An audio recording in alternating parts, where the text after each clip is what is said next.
Liver சிராசிஸ்னு ஒரு நோய். அந்த நோய் எப்படின்னா லிவர் கெட்டு போகிறது தான். சிம்பிளாக சொல்லணும்னா லிவர் மொத்தமாகவே செயலாக்கம் இல்லாமல் கெட்டு போகிறது பேர் தான் லிவர் சிராசிஸ். சில மாதங்களுக்கு முன்னாடி ஒரு பேட்டி கொடுத்தாரு. அந்த பேட்டியில் கூட பார்த்தீங்கன்னா கல்லீரல் மாற்று அறுவை சிகிச்சைக்கு நான் அப்ளை பண்ணியிருக்கேன், ஆனால் இது வரைக்கும் வந்து யாருமே டோனர் கிடைக்கல அப்படின்னு சொல்லியிருந்தாரு.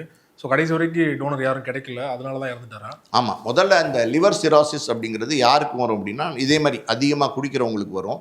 இல்லைன்னா பெருசாக ப்ரோட்டீன் ரிச் ஃபுட் சாப்பிடாமல் சில பேர் வந்து பார்த்திங்கன்னா முட்டையிலேருந்து நான் வெஜிடேரியன்லேருந்து பல விஷயங்கள் ப்ரோட்டீன் ரிச் ஃபுட்ஸ் இருக்கு இல்லையா, அதை சாப்பிடாமல் இருக்கிறவங்களுக்கும் பார்த்திங்கன்னா அவங்களுக்கு வந்து இந்த மாதிரி நோய் வர்றதுக்கான காரணங்கள் உண்டு. இன்னும் பல மெடிக்கலாக பார்த்திங்கன்னா நிறைய காரணங்கள் உண்டு. ஸோ இப்போ லிவரை பொறுத்த வரைக்கும் பார்த்திங்கன்னா நம்ம சாப்பிட்ற உணவு இருக்குது பார்த்திங்களா, அந்த உணவை வந்து எனர்ஜியாக கன்வெர்ட் பண்ணி அது வந்து ரத்தத்துக்கு கொடுக்கும், அந்த எனர்ஜியை கொடுக்கும். அதுதான் லிவருடைய வேலை. அது செயல்பாடு ஏற்றுச்சுன்னா இந்த செயல் எல்லாம் பண்ண முடியாமல் போகும். அப்படி பண்ண முடியாமல் செயல்பாடு இல்லாமல் போயிடுச்சுன்னா உங்களுக்கு வந்து எனர்ஜி இருக்காது பாடிக்கு. அதாவது வந்து டோட்டலாகவே உங்கள் பாடி வந்து ஒரு சோர்வடைந்த நிலையில், அப்படி சொல்லுது, எதுவுமே பண்ண முடியாத நிலைமையில் எப்படியாவது நம்ம வந்து படுத்திருந்தா போதுங்கிற மாதிரி ஒரு மனநிலைக்கு அவங்க வந்துடுவாங்க. அப்படி தான் வந்து இப்போ கிட்டத்தட்ட பார்த்தீங்கன்னா 3.5-4 வருஷமாக அந்த லிவர் சிராசிஸ் நோயோட அபிநய் வந்து கஷ்டப்பட்டுருக்கிறாரு.